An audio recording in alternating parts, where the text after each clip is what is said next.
सहनाववतु सहनौ भुनक्तु सह वीर्यङ्करवावहै तेजस्विनावधीतमस्तु मा विद्विषावहै।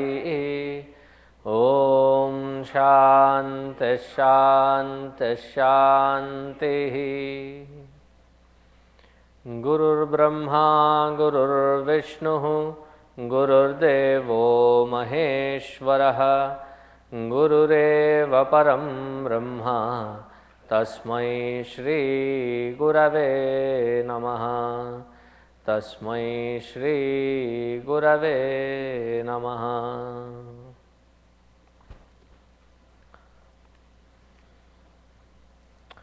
We are in the 6th Anuvaka. नमो ज्येष्ठाय च कनिष्ठाय च नमः पूर्वजाय च परजाय च नमो मध्यमाय चापगल्भाय च नमो जघन्याय च बुद्धियाय च नमः सोभ्याय च प्रतिसर्याय च नमो याम्याय च क्षेम्याय च नमः उर्वर्याय च खल्याय च नमः श्लोक्याय चावसान्याय च नमो वन्याय च कक्षाय च नमः श्रवाय च प्रतिश्रवाय च नमः आशुषेनाय चाशुरथाय च नमः शूराय चावबिन्धते च नमो वर्मिणे च वरूथिने च नमो बिल्मिने च कवचिने च नमः श्रुताय च श्रुतसेनाय च।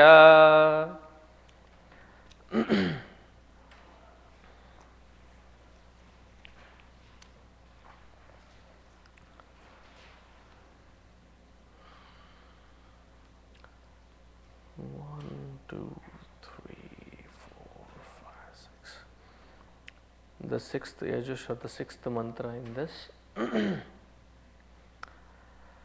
Repeat after me. Namo Yamyaya cha Kshemyaya cha Nama. Sorry. Namaha will go with the next mantra.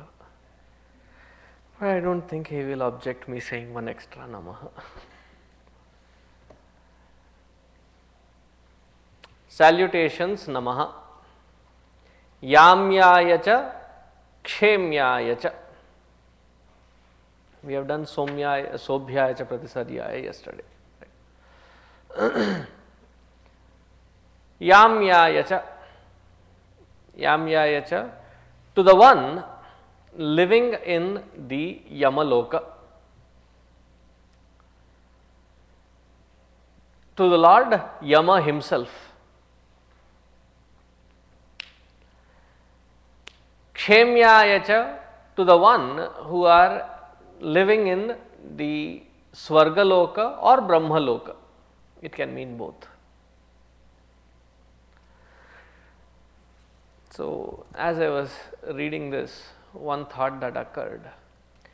If he is Yama himself, why did he have to fight with him, fight with Yama, when it was dealing with Markandeya? Strange, right? It's like right hand fighting with left hand.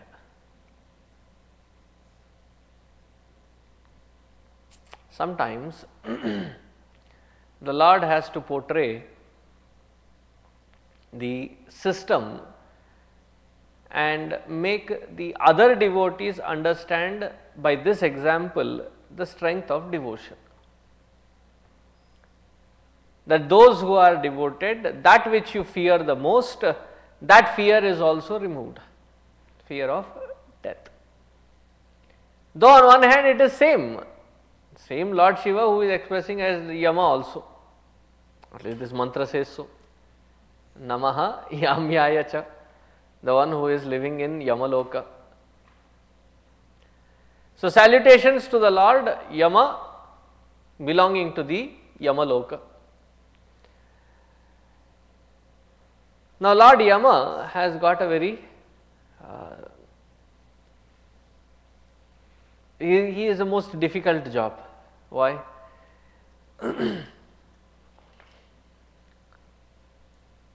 On a funnier level, his home address, if you type in GPS, it is in Swarga. And where is his office? In between Swarga and Naraka. And every day he has to travel up and down. Sometimes for some specific cases he has to come with his Yamabhata, Yamadutas, he has to come down to pull that jiva up.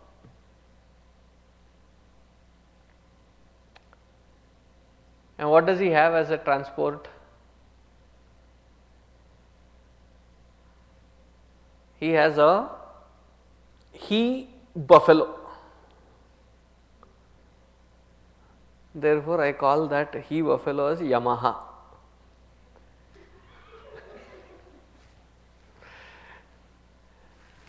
That which transports Yama, Yamam Vahayati, the one which transports, Yamaha. Buffalo. Ox or bull is our Nandi Bhagwan. I mean, there can be special transport, the same similar looking transportation for more than two, but here it is the he buffalo, not a she buffalo, he buffalo. Now his job is another difficult or our scriptures is probably the only one which treats death with such sanctity that the Lord of death is also worship worthy.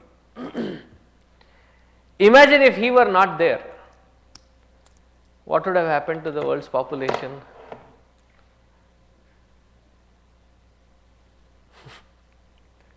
I don't think the space would have been sufficient. Even if it were not expanding this way, if we were expanding all the way, now each building for each family, as new family comes in, a new floor put up. It will be strange and funny. Yama, the word itself means the one who controls.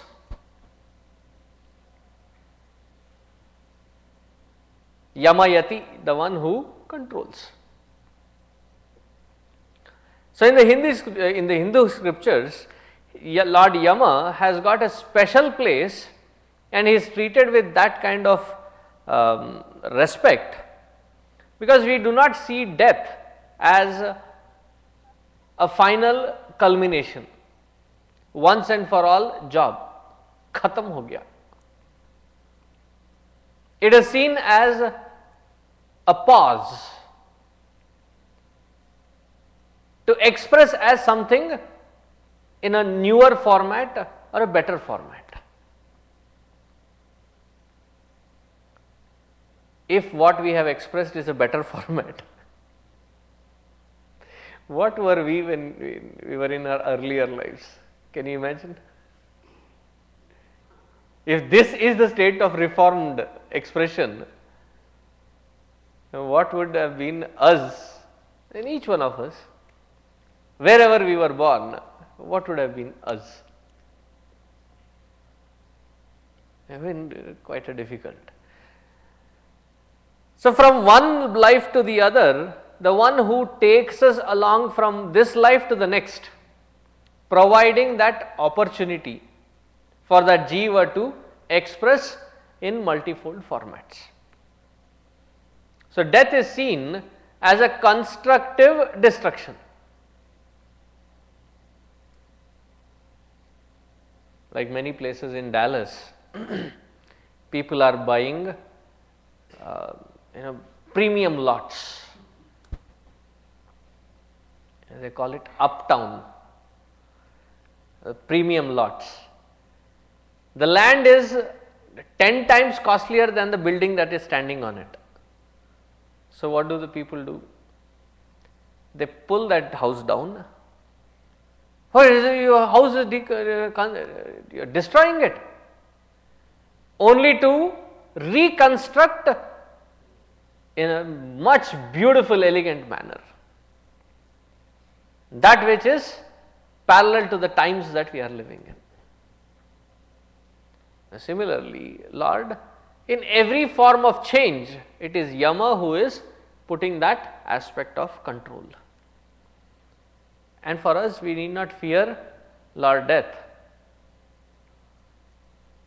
because it is a part of life. As once Gurudev was asked, how do you view death? He said, another experience. As you go through your waking up to sleep, various experiences, one more experience. So this Lord who controls the entire creation aptly to create and to have that balance. So to that balancing aspect of this creation, our salutations and prostrations. Yamyaya cha. Kshemyaya cha. Kshemyaya cha. That where there is the experience of extreme joy. So one meaning is Swargaloka. So when Lord Yama tells Nachiketa that you will come to Swarga to experience all the Sukha, so then he was a very smart kid. He had such smart replies. So he says, definitely it will be lot of Sukha, na tatra tvam na jaraya viveti. Because in Swargaloka there is no jara, jara is old age.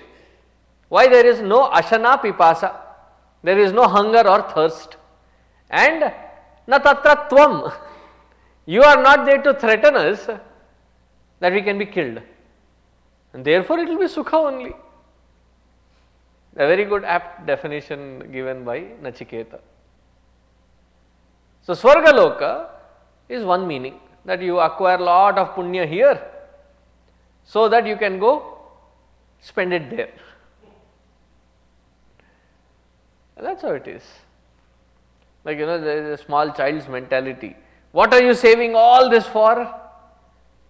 So that I will go to say Disney World or some kind of a road trip or something. Another meaning of it is Brahmaloka. That is the sadhana that is done, there is a krama mukti acquired.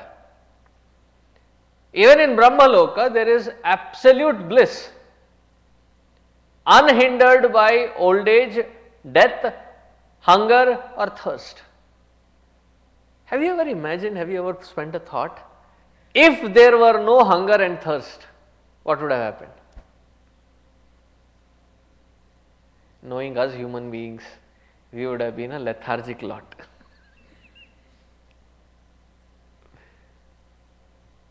At least now that hunger and thirst pushes us off our lethargy to do some kind of activity.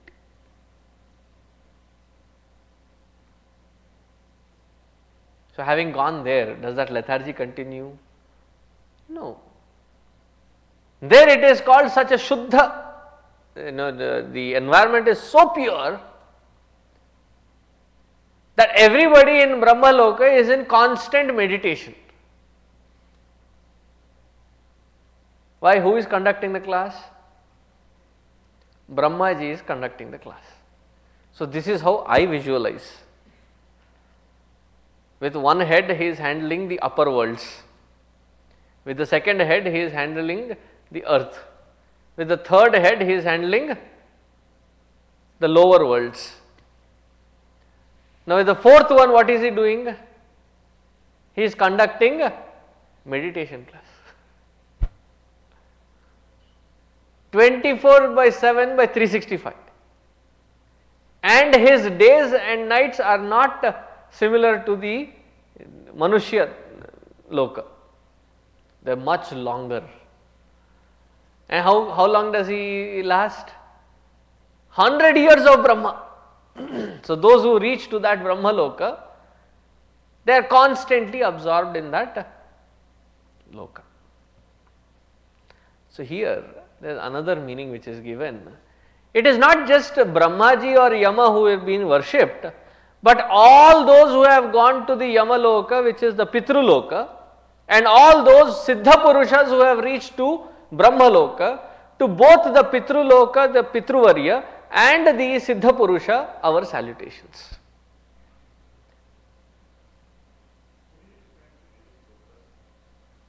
Not now.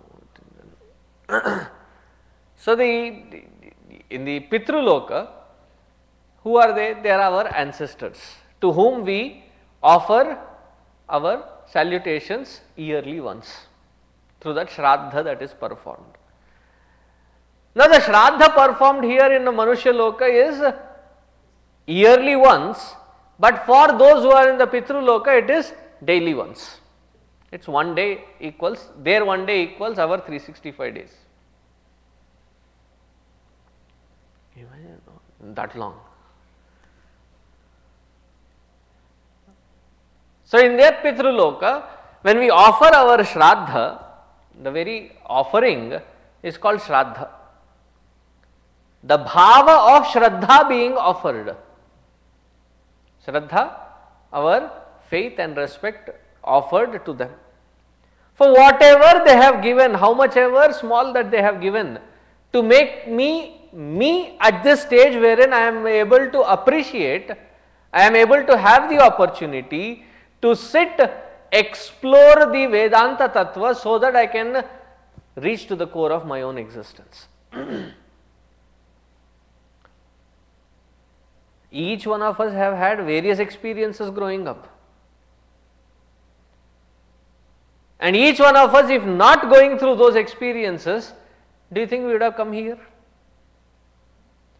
Though in all technicality, I tell, why am I here? Have I told you this? Why am I here in this country? Because you are here. And all jokes apart, if the Prarabdha was here, then probably I would have been speaking to a different crowd. Where we are is not material, it is immaterial. But we have the opportunity, and for this great sanctified opportunity to have that exposure to the Vedanta Vichara, to all those Pitru Loka, our ancestors, our salutations and pranams. Yamyaya cha. Kshemyaya cha. Those who have reached to the Kshema Loka, which is Brahma Loka, to them, to those Siddha Purusha, Siddha Mahatmas, my salutations and prostrations. Why? Now that I have this opportunity to learn, may I realize this here and now. Bless me, O ancestors, O Siddha Purushas, so that this path is clear in my head. Yamyaya cha, kshemyaya cha. Now another way to look at it is, kshema, what does kshema mean? How do you translate kshema in English? Safe, well-being. Any other words? Sanskrit has a very beautiful way to define this. Kshama? No. Kshayati ashubham iti kshemaha. That which removes all ashubha, therefore it is called kshema. Therefore it is called well-being. Why? Because it removes all ashubha. So salutations to the Lord, who in his benevolence who constantly gives us various experiences, so that at every aspect intersection of our life, he keeps pushing us towards that state of well-being. That state of well-being wherein there is no Ashubha.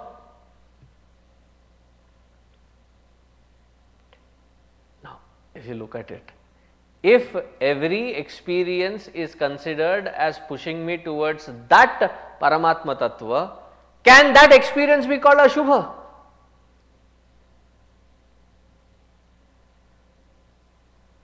If it is taking me away from the Lord, yes, it is Ashubha. If it is taking me towards,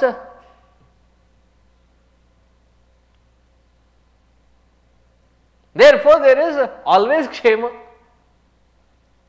So, to that Lord who is constant in that form of Kshema in our life, my prostrations and salutations. Namo Yamyaya cha Kshemyaya cha.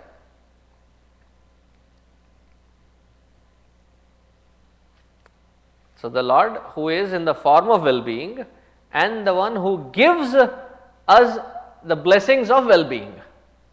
So, both aspects of Lord I salute constantly. Namo Yamyaya cha Kshemyaya cha.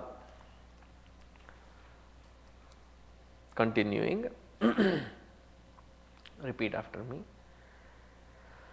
Nama Urvaryaya cha Khalyaya cha. Salutations to the Lord in the form of things that are growing on this earth. Urvi, Urvaryaya. Urvi is earth, Urvaryaya that which is growing from this earth. Khalyaya cha, to the Lord who comes in the form of grains.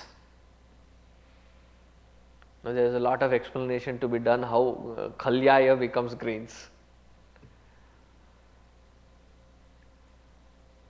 The simple meaning is to all that which grows on the earth and to the one who expresses in the form of grains. Khalyaya.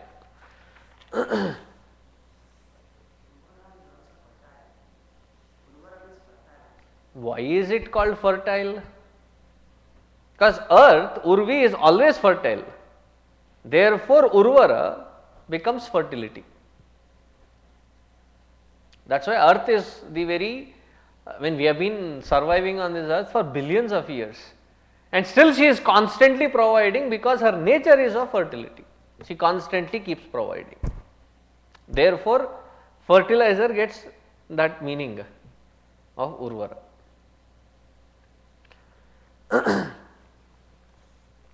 Now, what is the difference between Urvaryaya and Khalyaya? Another simple meaning is that which grows without plantation, the wild forest, that which grows wildly, all that which grows wildly. I am talking here only of plants, trees and such things. Oh, I am also wild. No, you are of a different category, we will talk later. Actually, we have already talked. Stenyaya cha. The whole Anuvaka was talking about it. Here we are specifically talking about all that which grows in the wilderness wildly without having us to plant it. That is called Urvaryaya. Khalyaya, that which is cultivated. Therefore, the root word for cultivation is Khalyaya, cultivated. I am just making it up on the fly.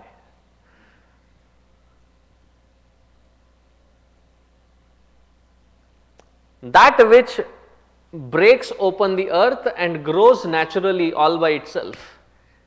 Therefore, Urvaryaya, meaning all the herbs that are out in the wild,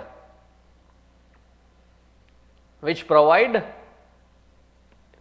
sustenance and our medicines So, to all such plantation, the Lord alone is expressing, therefore, my pranams and salutations. Another meaning is,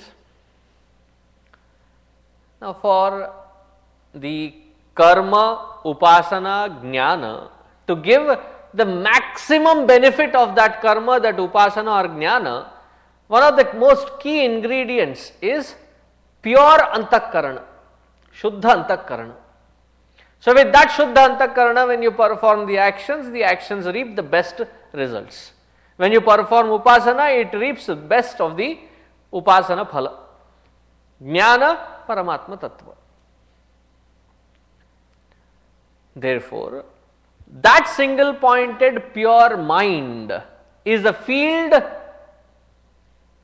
for karma, jnana, upasana to happen. So, that pure single pointed mind is also known as Urvaryaya. That where it grows naturally.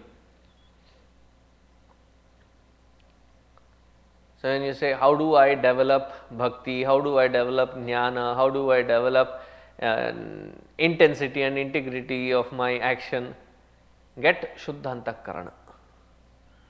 Now, once you have Shuddhantakarana, it becomes a natural field for these to grow and grow wild. Urvaryaya. Now, Khalyaya, the reason why it is called grains, Khala or Khalihana. Now, these words mean, or even Khali, not Kali, Khali. It means separation of husk from the seed or the grain. Therefore, it is called grains, because it requires a certain separation at the end of the produce. Have you ever worked on the fields? Have you at least seen somebody work on the fields?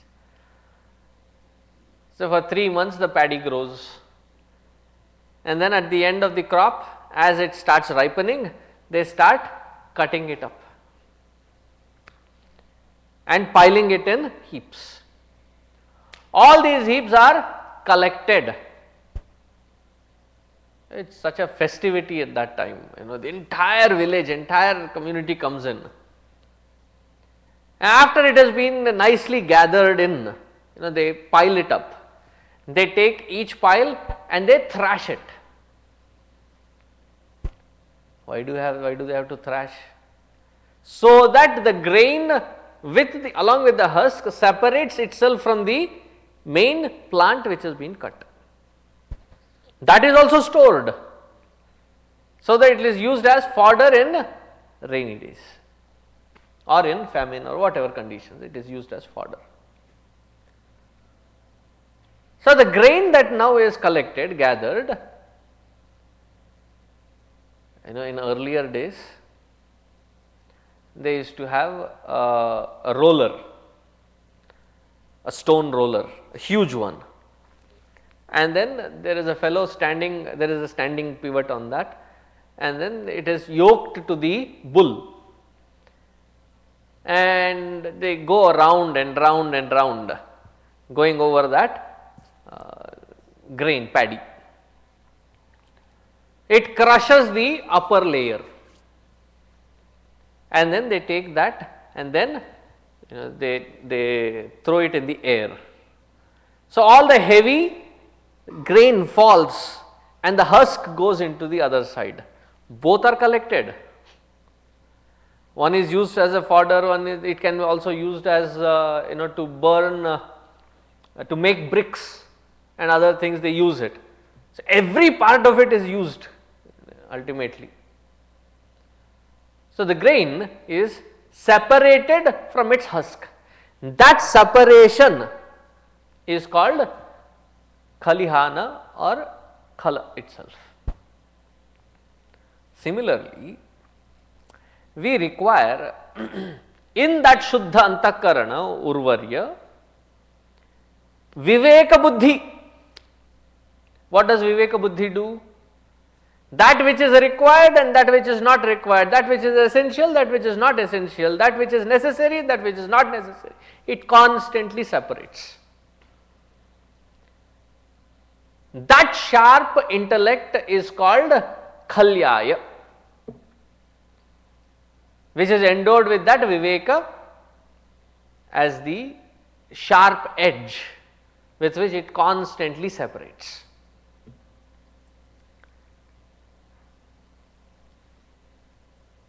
So, two meanings given, Urvaryaya, Khalyaya. Now, there is another meaning that in doing our sadhana, the entire body is to be applied. Therefore, if you see the Upasana Paddhati, you have every organ of perception and action put into that one direction. So, feet are tied down, you are supposed to be sitting straight. And once you take the sankalpa, you are not supposed to be getting up to receive somebody or receive a phone call, or you stay there. And then as you are performing the puja, you are using your hands. You are uttering the mantras, you are using your mouth. You are hearing the mantras so that you are not making any mistakes. I have seen couple of them, when they make mistakes, immediately they tap or slap themselves, right? You hear it. Your eyes are fixed onto that form which has been beautifully decorated. Ghrana, you light the incense stick because the kitchen should not be a disturbance. Otherwise, have you seen those Mickey and Donald and cartoons, Ratatouille and other? When there is smell coming out, with that smell in the air, they start floating along and going towards where it is coming from. Similarly, our mind, it floats. So, to ban that through the ghrana, through the smell, we have the incense.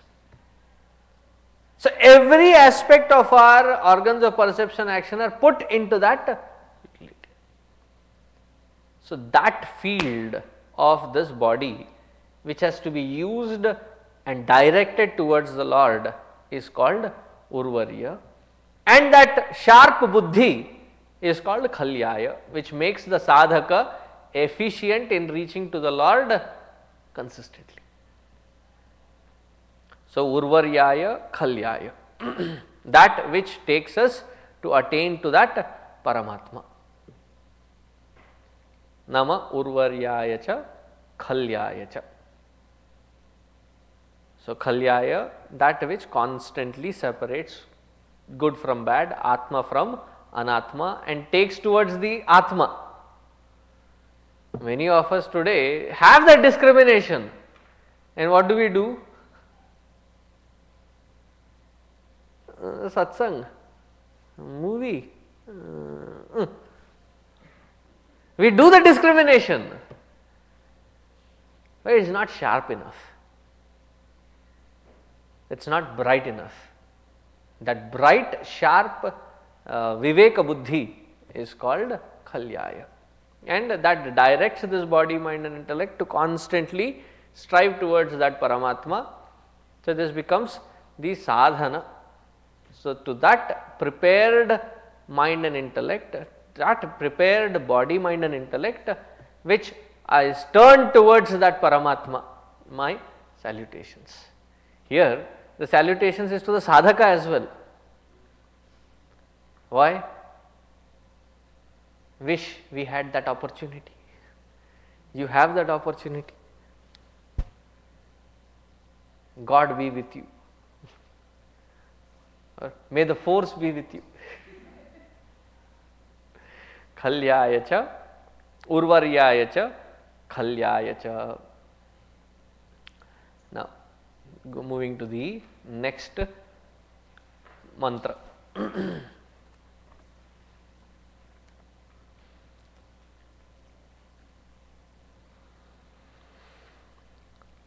Repeat after me. Namah Shlokyaya cha Avasanyaya cha.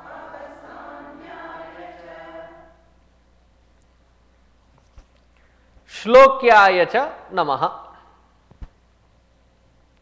Salutations to the one who is praised in all shlokas.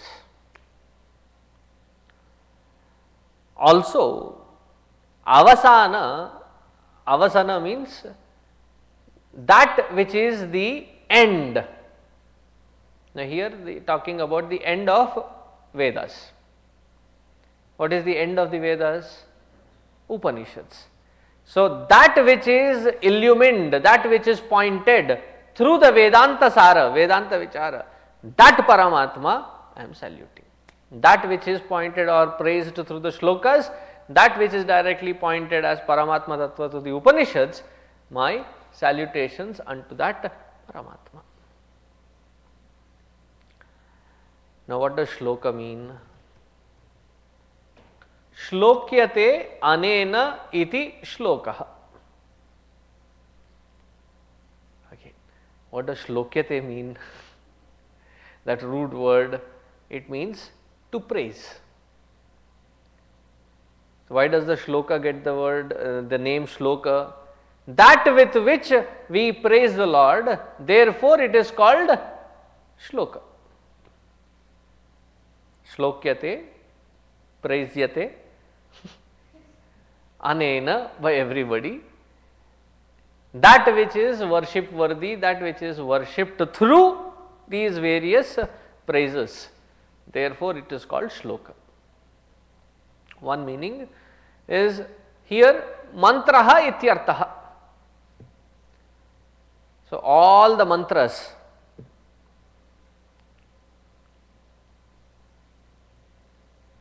even the Brahmana part says tadesha shloko bhavati, meaning in order to prove that there is a shloka, though technically all the Veda mantras have to be called as mantra and not shloka, but Veda mantras have also referred to themselves as shloka, so it is okay to refer to it as shloka because it is praise of the Lord. So, where do we find these shlokas? The entire Veda mantras are the very expression of the Lord. So, to that Veda Murti is very incarnation of the Shabda Rashi in Vedas, my salutations.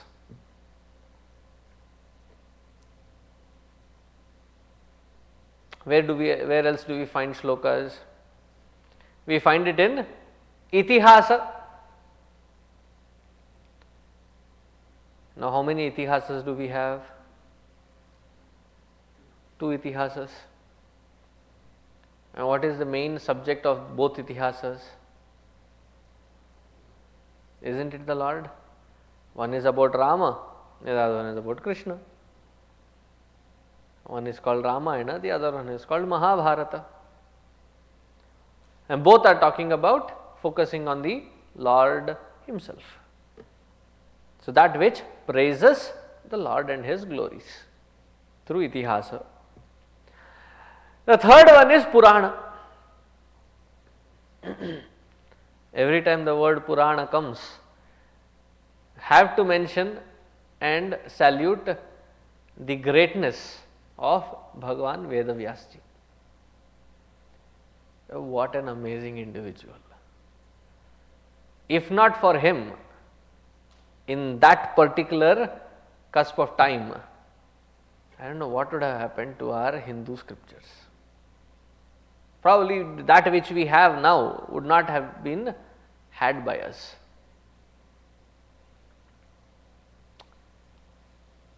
Just to get a glimpse of what all he has done. He has gathered the entire Vedic knowledge from various schools, various gurukulas, and put his students to scribe it, to put it in a written format for the first time. And I am sure he must have had one uphill task. just to bring in a little change in custom, it is not that easy. He must have definitely found it an uphill task. Then the second thing that he did was he wrote entire Mahabharata. How many shlokas does that Mahabharata have? Just only about 100,000. That's a huge work. Added along with that, various gods and various devotees of various gods and all their stories were flying all over the place. What did he do? He chronologically organized for each god the glories of the Lord as well as the great efforts put by the devotees to reach to that godhood. He put it in a very systematic order, and he put it through 18 major Puranas and 18 minor Puranas.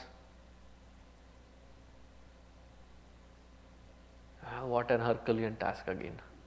Vedas itself is a Herculean task. Just to read and memorize the entire Vedic literature, we need about 48 years. Just to read it and memorize it. 50 years gone. And to apply it only after that. Added along with this particular thing, he also wrote what is called Brahma Sutra. Any question about the Hindu philosophy, the basic tenets, to remove the ultimate confusions in every aspect of life and living, he has compiled sutras, nuggets of wisdom, pointers, directions given in 555 sutras. Whether it is Advaita, Vishishtadvaita, Dvaita, or Gaudapadiya or Nimbarka, Vijnanavada, Kshanika Vijnana, whoever has to speak on whatever about Hinduism, they have to refer to this 555 sutras. They are called Brahma Sutras. What an effort to compile everything in a very beautiful, crisp manner. It is unlike his style. Sometimes, like for me, to write something as an article is very difficult. To write a book can be a very difficult task for me. But on the same topic, you give me an opportunity to speak on it, probably I will speak well. To be able to write, it requires that skill. To be able to speak, it requires that skill. Though once you put in the grinding machine of Sandipani Sadhanalaya, both are rubbed in. Now what was his Shaili? Vyasa, that who expands everything. So look at the various things, Mahabharata, simple story, he just expanded it to 100,000 slokas. All the Purana and Upapurana, he just expanded it. And suddenly now he has to do a short version, concise expression. And he put everything into sutra form. Along with that, do you think he has done? No. Along with that, he has also written something on the essence of Ramayana and its significance. Symbolic significance of Ramayana. It is called Adhyatma Ramayana. Is it done? Not yet. He has also he has also given commentaries on great works like Patanjali Yoga Sutras. One of the most profound commentaries is of Bhagavan Vedavyasa. Vyasakrita Bhashya is one of the most profound bhashyas that you can find. Are we done? No. He has written stotras and various kinds of praises on all forms of gods and goddesses. And that must have been on his idle time, free time. I am guessing there must have been, at least a handful of scribes running after him, that he would turn and say, this is for you, and blurt it out, and they write it down. And he turns to somebody and says, this is the interpretation for that particular mantra, they write it down. It must have been constant work. All these shlokas that we have of Itihasa, Purana, is because of that one Veda Vyasa. So, to all these which are written by him, it is the expression of the Lord. To that expression of the Lord in the form of Shabda Rashi are salutations. And the last one is the Smriti. Even in the Smritis, all the do's and don'ts that have been laid out is been laid out so that when followed, we reach to that Paramatma Sthiti only.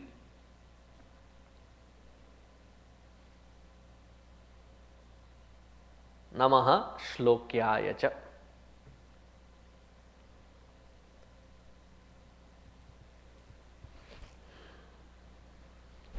They say Avasana Gati. Avasana Gati, last Gati. So, Avasana means last. Last of what? Of the Vedas.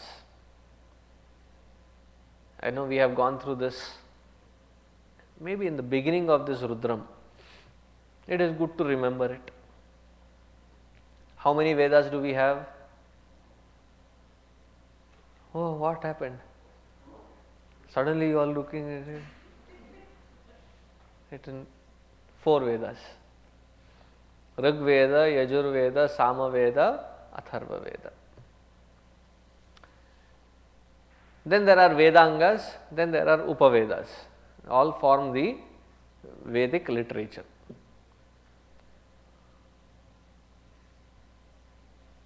If ever you get the opportunity to read the Vedas, how do you read? You have to understand the structure of Vedas. How has it been structured? So, if I take this book, so there are 4 books: Rig Veda, Yajur Veda, Sama Veda, Atharva Veda. Compiled is called Sampurna Veda. And when you take the Rig Veda, I am just giving you so that you can picturize in your mind. When you take the Rig Veda has got what do you say in the beginning? Table of contents, which gives us various chapters or various themes. Here it is not chapters, but it is various themes that it addresses. Each theme is segregated again into 4 parts. Okay, what is the theme called? There is a name for the theme as well. The theme is called Samhita. What a beautiful Samyak Hitam Karoti, that which does a comprehensive good, absolute good for humanity. Therefore, it is called Samhita. Each theme that is taken is called a Samhita. Each Samhita in turn has got 4 categories. The first category is called Mantra. The second category is called Brahmana. Third category is called Aranyaka. And the fourth one and the last one is called Upanishad. And because it is the last one, it is also known as Veda Anta, the last category of the Vedas. And probably all these rishis had the concept best for the last. What is it? Such great knowledge, it is last, it should have been first. So, what is mantra? Mantra, I call that as formula or formulae. Each theme and different formulas that can be applied in that particular theme, they are called mantra. They are called mantra bhaga. Brahmana means to find expertise in each mantra, each formula and its application, to find its utility and perfection through that mantra. That is called Brahmana. If somebody was not satisfied with that alone, you are free to go into Arani means wood or a tree. Aranya means forest. Aranyaka done in the solitude of forest or in some cave or some, you go do your tapasya, you do your penance and try to further enhance. So, if the mantra is called the graduation, Brahmana is, mantra is undergrad, Brahmana is graduation and Aranyaka is post graduation.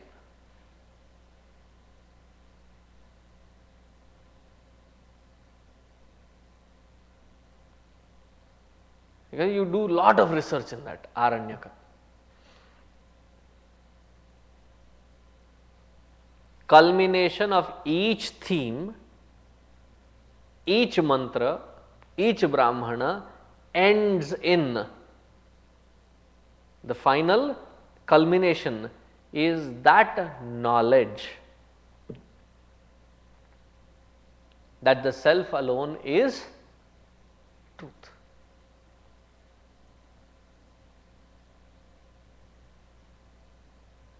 There is one particular Veda, which the Upanishad, which is called the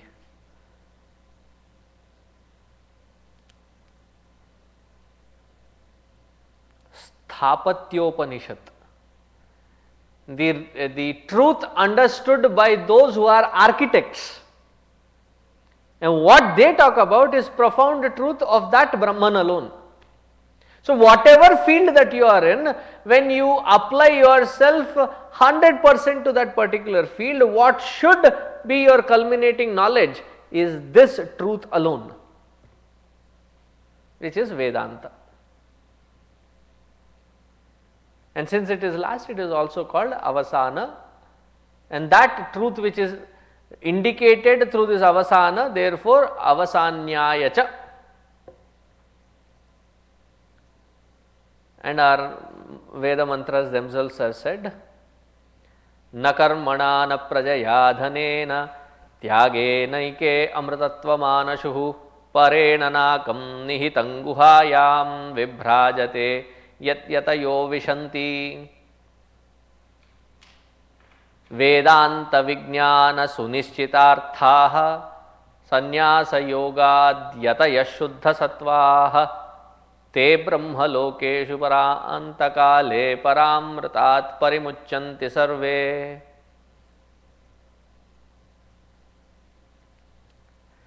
Na karmana, na prajaya, na dhanena. Have I told you the other version of it? When I was new in Saket, the very first time I heard it, I was tickled. Because the way it was chanted, it was na karmana na prajaya dhane na tyage naike amritatva manashuhu. The whole meaning gets chopped off. So, the way we were reading in Saket, it meant entirely different. What did it mean? Neither by karma, nor by progeny, nor by tyaga, you find that ultimate truth, how do you find it? Dhane eva. I said the capitalism has not just penetrated every other country, but it has penetrated into the mantras also. Therefore, when we are chanting it, it is not dhane na, but it is dhane na, one word. So, that immortality which cannot be found through progeny or karma or through dhana, securities, can be found only through tyagena eke, only through eke, tyaga, renunciation. Another meaning, tyagena eke, renouncing that one. Which one? The ego. Tyagena ahankara. Tyagena eke amrutatva manashuhu. You have a probability of getting firm abidance in that Paramatma Tattva. Now, this Paramatma Tattva, where do I find? Okay, what does this Paramatma Tattva do? Paramrutat parimuchyanti sarve. Parimuchyanti. It liberates anybody who comes to that platform of this Vedanta Tattva and ready to give up ahankara. You are promised of the highest truth. Okay, if I get that highest truth, what will I get?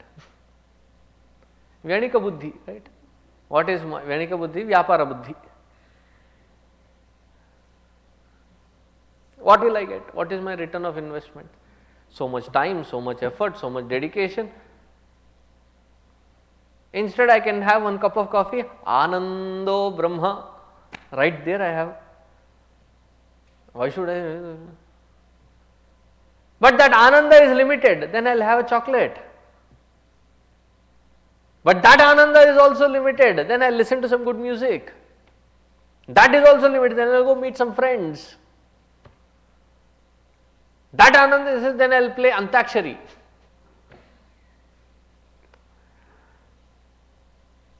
This is impermanent, that is permanent happiness is what is guaranteed.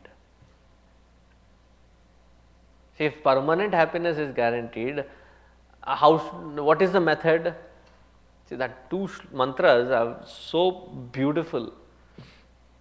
It says very clearly, Vedanta Vijnana Sunischita Arthaha. Follow that which is the scriptural injunction given with such clarity. Which scripture are you talking about? Vedanta, that which is directly being shown through the Upanishadic knowledge. Now, the Upanishadic knowledge, how do I come to confirm that it is the right knowledge? Sunischita Arthaha. It has not been thrown at you for an experiment. There are many drugs that are released, and then they require a lot of volunteers, paid volunteers, so that they can do the experiments on, what do you call it? Trial drugs, right? Clinical trial. So, close to clinical error, clinical trial. And this is no error, no trial. Sunischita arthaha, they have already confirmed directions and meaning as it has been experienced by various masters. All the way from the first created up until now. Sunischitarthaha. Vedanta Sunischitarthaha. How is that Sunischitartha? It is not just a textbook knowledge, it is Vijnana. Vijnana, Jnana, it is a textbook knowledge. Now, many of you who have come for this class may not understand Rudra Tattva. I am just claiming it, you may understand as well. May not understand Rudra Tattva, Rudra Tattva meaning experience of the Rudra himself. But that which is stated in Rudram, the words now have a meaning. That is called Gyana. How do we transform and translate this Gyana into Vijnana? Shravana has been done. This is the grace of the Lord that we have been put in an environment to get Shravana. Later what happens is our Purushartha. Purushartha, our self-effort. We cannot say that now that the Lord has put this knowledge in front of me, may He churn it into Vijnana and put it directly into my brain. No, that is your effort. So after Shravana comes Manana. What does Shravana do? Shravana helps us develop Jnana and Bhakti. Manana helps us remove all doubts.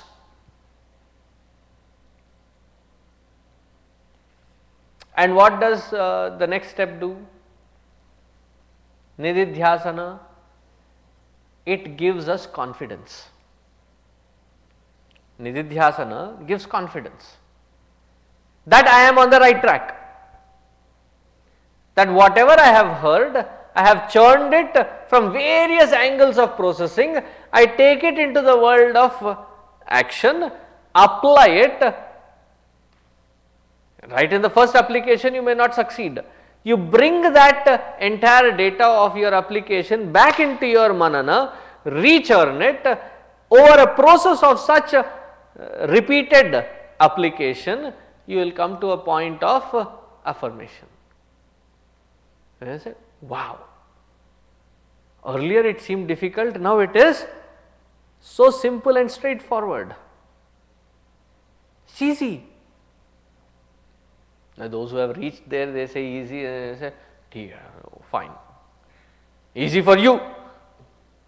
But even for those who claim it as easy, they have reached there from where we are. That is what Sunischitartha means.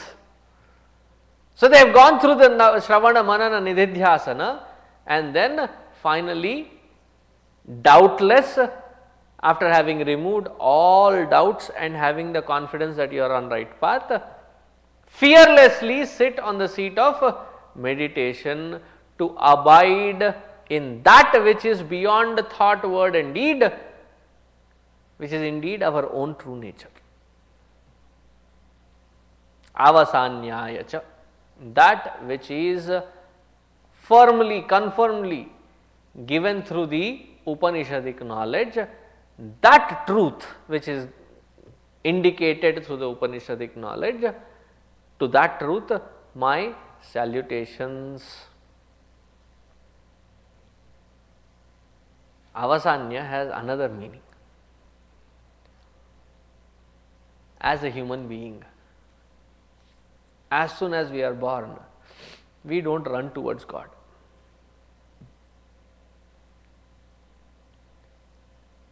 Until we have tested everything. One generation tells the other, beta, उसमें कुछ नहीं है. And the beta looks at the well-wisher. You are right. That is why everybody is running towards it.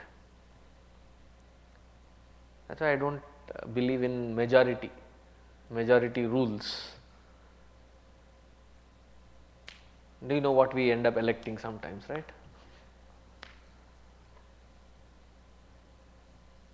The majority seem to be running towards one direction and our mind seems to be running there. That becomes our point of interest. But what is it that is instigating? To find that one which seems to fulfill. I try everything. World of space, world of people, world of things, world of beings, world of various interactions that I test. That way we are very persistent scientists.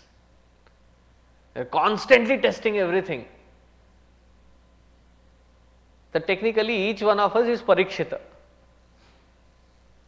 Who was Parikshita?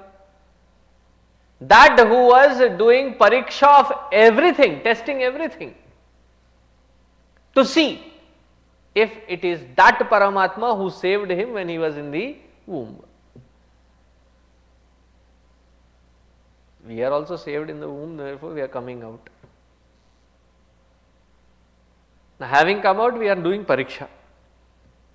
Having tested everything, the final paryavasana, paritaha asamantat, having tested everything, finally you come to a conclusion. Anyatha sharanam nasti, he Prabho tvameva sharanam mama. Because it becomes our final abode of dedication, having reached where there is no point turning back to that finality of our life. I am not talking about the brahmacharya, grihastha, vanaprastha, sannyasa. We have lived a lot of lives. The finality of all these expressions is in finding that avasana, which is indicated through the scriptures, through the Upanishads, and it becomes my final effort to finally merge into. Therefore, to that finality of my all kinds of expressions so far, because that becomes my final abode. Having reached where I do not have to turn my head towards anything new or in anything, because there is nothing more attractive, that nothing more which can distract me from this sole purpose. That is the avasana, and that is the Lord.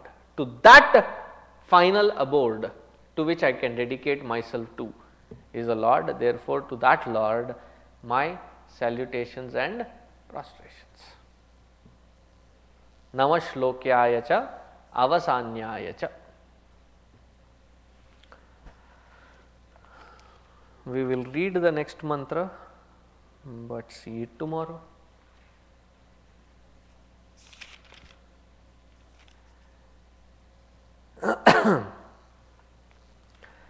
Namo vanyaya cha